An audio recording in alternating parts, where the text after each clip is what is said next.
Halo sobat, selamat datang kembali di channel YouTube Timon Adiso. Oke sobatku, pada hari ini kita akan bahas tentang share media sosial ya, untuk khusus channel YouTube kita. Kenapa saya bilang di Facebook beberapa hari yang lalu saya bilang bahwasanya untuk channel YouTube kita atau video-video kita itu jangan share ke media sosial. Karena apa? Nah, oke, langsung aja kita bahas teman-teman. Kita bahas secara santai aja.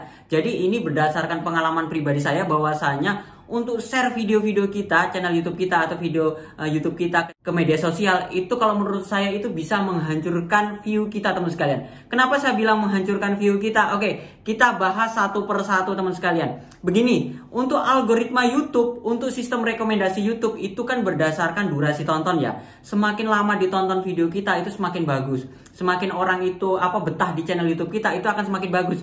Video kita akan semakin direkomendasikan via YouTube. Nah, apa yang terjadi jika video kita itu kita share ke media sosial? Biasanya kan teman-teman begini nih, untuk YouTuber pemula. Kadang-kadang itu pada saat upload, kok video saya sepi ya, tapi giliran saya share ke media sosial ke Facebook, kok rame. Nah, ini yang terjadi teman-teman. Biasanya para YouTuber pemula itu kalau udah share ke media sosial, itu seneng sekali. Karena apa? View-nya banyak. View-nya bisa sampai 100, 200 bahkan 500. Tapi kalau dibiarin aja, biasanya tuh view-nya mungkin hanya 10, 20. Nah, ini yang membuat kita sakit hati dan kita harus share terus ke media sosial. Nah, akibat buruknya apa nih kalau kita share ke media sosial? Saya bilang tadi teman-teman, sistem rekomendasi YouTube atau algoritma YouTube itu lebih suka kepada penonton yang nonton berlama-lama ke channel YouTube kita. Nah, apa yang terjadi kalau kita share ke media sosial? Yang terjadi adalah begini teman-teman. Biasanya orang-orang yang di media sosial itu kalau lihat link, biasanya itu penasaran sama judul sama thumbnail aja. Dia penasaran aja, ini video apaan sih? Pada saat dia buka pertama kali seperti itu teman-teman. Kalau dia nggak suka, dia akan langsung tutup. Ini video apaan sih, langsung ditutup.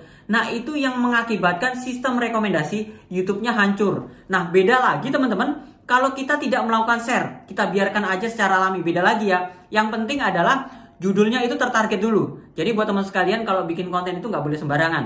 Yang pertama, judulnya harus tertarget dulu. Targetnya itu seperti apa? Targetnya itu kira-kira konten kita itu dicari orang atau enggak. Nah, kalau kita sudah bikin kontennya atau judulnya itu menarik, sesuai targetnya, sesuai SEO-nya, habis itu thumbnailnya. Thumbnailnya kita bagusin. Jadi pada saat bersaing di beranda YouTube, pertama thumbnailnya, yang kedua adalah judulnya. Kalau udah bisa bersaing, itu bisa menang. Kalau bisa menang, itu kan berdasarkan kebutuhan orang ya. Semuanya orang mengetikkan cara membuat channel YouTube. Jadi kalau mereka menemukan video kita, mereka memang benar-benar membutuhkan video tersebut. Dan mereka akan nonton berlama-lama. Kalau konten tutorial tuh biasanya mulai awal hingga akhir. Apalagi kalau teman-teman itu bikin kontennya konten hiburan. Nah, kalau konten hiburan, kalau mereka merasa penasaran, biasanya yang buka di YouTube langsung, itu mereka-mereka yang benar-benar pengen nonton. Itu yang pertama. Yang kedua, teman sekalian, kalau dari media sosial, biasanya orang-orang yang buka media sosial itu kemungkinan teman-teman itu nontonnya pakai kuota biasa. Kenapa saya bilang kuota biasa? Karena mereka mau scroll aja, mau scroll Facebook, dan mereka nggak mau nonton video sebenarnya. Karena apa? Nyedot kuota banyak. Nah, beda lagi kalau teman sekalian, kalau mereka benar-benar nyari di beranda YouTube. Kalau mereka nyari di beranda YouTube, berarti mereka udah siap kuotanya. Mungkin mereka nonton pakai wifi seperti itu. Jadi pada saat mereka buka channel YouTube kita, mereka menemukan video kita, mereka akan nonton berlama-lama. Teman-teman bisa lihat deh, teman-teman bisa praktekkan sistem rekomendasi atau durasi tonton. Ini kita ngomongin durasi tonton ya. Durasi tonton dari media sosial dengan secara alam itu beda jauh banget teman sekalian. Biasanya kalau dari media sosial itu persentasenya di bawah 10%. Mungkin teman sekalian kalau semuanya videonya 10 menit, biasanya yang nonton tuh gak sampai 1 menit, bahkan ditutup, bahkan mungkin di bawah 1 menit, jauh teman sekalian. Tapi beda lagi kalau kita mendapatkan view itu dari sumber search engine YouTube. Itu biasanya view-nya itu minimal di atas 30%. Biasanya minimal 2 menit, bahkan sampai 3 menit. Bahkan video teman sekalian itu lebih bagus lagi kalau ditonton sampai dengan 5 menit. Nah, begini teman sekalian ya, kalau sistem rekomendasi YouTube itu udah bekerja, bukan hanya hari ini, besok dan besoknya lagi, video kita itu akan terus naik. Bahkan direkomendasikan via YouTube itu akan muncul di beranda-berandanya para orang-orang yang nyari tutorial di beranda YouTube. Beda lagi kita kalau share di media sosial teman-teman. Pada saat kita lakukan share, pada saat durasi tontonnya hancur, itu sistem YouTube itu tidak akan merekomendasikan. Bahkan dari data teman sekalian, dari data kalau kita sistemnya secara alami, dari data itu kan kelihatan tuh sumber view-nya dari mana, dari rekomendasi, habis itu dari search engine YouTube. Nah, kalau udah dua itu bagus. Tapi kalau sudah sistem sumber view-nya itu dari media sosial, dari eksternal, ditonton sendiri, itu akan hancur.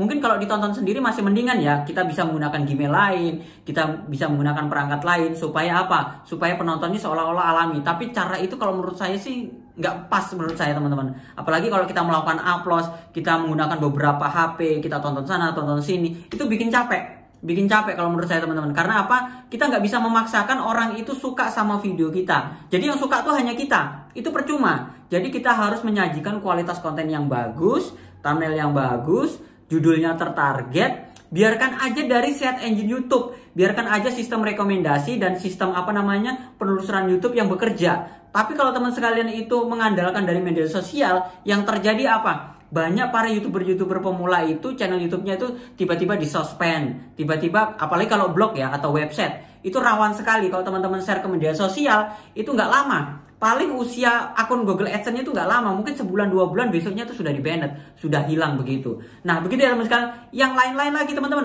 apalagi kalau teman-teman itu channel YouTube-nya udah dimonet.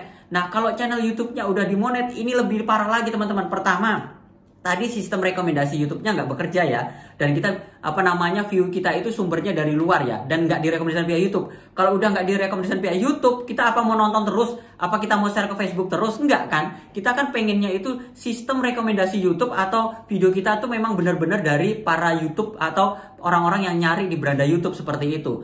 Nah kerugian lainnya teman sekalian, untuk YouTuber yang sudah dimonet teman-teman, itu penghasilannya akan hancur. Kenapa saya bilang penghasilan akan hancur? Yang pertama tadi ya, view-nya itu akan menurun atau akan hilang. Yang kedua teman sekalian, penghasilannya RPM atau CPM. RPM atau CPM itu nilai iklannya ya. Nilai iklannya itu akan murah. Kenapa saya bilang akan murah? Saya nggak ngerti itu cara kerja YouTube seperti apa. Tapi yang pasti kalau kita share ke media sosial, RPM dan CPM-nya itu akan murah. Kenapa saya bilang murah teman-teman? Itu terbukti ya. Kalau saya share ke media sosial, biasanya RPM CPM-nya itu hanya 5.000, bahkan di bawah 5.000, bahkan kena sampai 1.000. Tapi beda lagi kalau memang benar-benar dari search engine YouTube. Kalau dari search engine YouTube, sistem rekomendasi, biasanya tuh naik. Terlebih lagi kalau jenis konten teman sekalian itu bagus. Contohnya itu kita bahas tentang bisnis, habis itu kita bahas tentang penghasil uang. Nah begitu ya. YouTube itu untuk mendapatkan penghasilan besar itu bukan berarti view-nya gede, enggak seperti itu. Tetapi kita dilihat dari RPM dan CPM. Nah, RPM dan CPM ini supaya kita dapat lebih besar lagi, itu satu yang saya bilang tadi, kita bahas tentang keuangan, kita bahas tentang bisnis, kita bahas tentang aplikasi penghasil uang, kita bahas tentang mungkin yang berhubungan dengan trading atau dengan saham-saham seperti itu. Itu biasanya gede ya teman sekalian. Yang kedua teman-teman, kita juga bisa bahas tentang konten-konten yang menggunakan bahasa Inggris. Nah konten bahasa Inggris nih, wah saya nggak bisa bahasa Inggris mas. Kalau nggak bisa bahasa Inggris tuh bisa teman-teman. Kita tinggal bikin judulnya. Judulnya mungkin menggunakan Google Translate ya, atau kita menggunakan jasa lain orang lain supaya untuk membuat judulnya. Habis itu membuat deskripsinya, membuat tagnya. Tapi kalau teman-teman itu bingung, ya teman-teman translate aja di Google Translate, itu sama aja kok. Kata kuncinya kan pendek-pendek tuh, kita bisa buat. Nah nanti mungkin di dalam videonya itu kita nggak usah ngomong, kita hanya menggunakan teks, habis itu kita hanya menggunakan musik, dan itu penghasilannya gede teman-teman, jomplang sekali.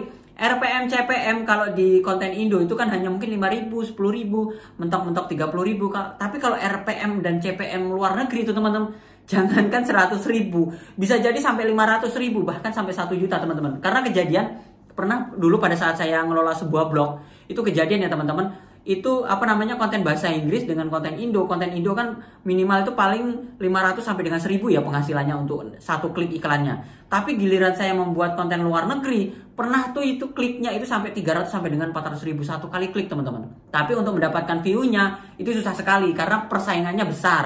Persaingannya adalah di seluruh dunia. Tapi penonton kita luas teman-teman, bukan hanya di Indonesia aja. Jadi begitu ya buat teman sekalian. Jadi mulai sekarang teman-teman jangan share dulu ke media sosial, apalagi teman-teman itu YouTuber pemula. Nggak apa-apa view-nya kecil, view-nya nggak ada, nggak apa-apa. Yang penting kita targetkan, judulnya itu tertarget di search engine YouTube, thumbnailnya itu menarik supaya bersaing di beranda YouTube. Nah ini target kita adalah bersaing di beranda YouTube. Jadi buat teman-teman nggak usah ngejarnya itu, oh aku mau view-nya banyak, wah aku mau subscribernya banyak, jam tayangnya supaya cepat tercapai dengan cara share ke grup-grup Facebook. Yang terjadi apa teman sekalian, kita nggak bisa nge-share link lagi karena biasanya Facebook itu kalau kita udah nyepam ada yang laporin, kita nggak bisa share link lagi. Berikutnya lagi, hancur channel YouTube kita. Karena apa? Durasi tontonnya hancur. Oke sobatku, itu saja sharing saya hari ini. Jangan lupa like, comment, share, dan sampai jumpa di video saya selanjutnya. Sekian dan terima kasih.